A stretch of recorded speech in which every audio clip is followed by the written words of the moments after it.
Okay then so இது மெயினாக வந்து மக்களுக்கு கனெக்ட் பண்ணுறதுக்கு முன்னாடி வந்து யூடியூபர்ஸ்க்கு பயங்கரமாக கனெக்ட் ஆகும் and reality of YouTube life and YouTube பீப்புளுக்கு வந்து பயங்கரமாக கனெக்ட் ஆச்சு அண்ட் ட்ரெண்டிங்காக எந்த எக்ஸ்ட்ரீமுக்கும் வந்து யாரெல்லாம் போகிறாங்க அவங்களாம் இதெல்லாம் பார்த்தாங்கன்னா வந்து அவங்களுக்கே ரியாலிட்டி ஆஃப் லைஃப் தெரியும்.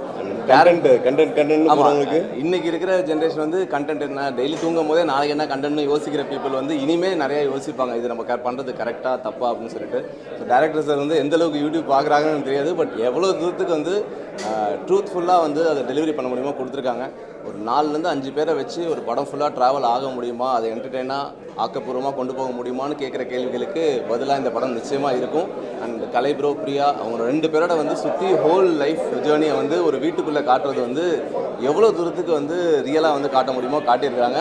ஸோ இது நிச்சயமாக எல்லாரும் பார்க்க வேண்டிய படம். அது ஜஸ்ட் யூடியூபர்ஸ் மட்டும் வந்து இதில் பாடம் எடுத்துக்க முடியாது, காமன் பப்ளிக்கு இதில் நிறைய வந்து லெசன்ஸ் இருக்குது.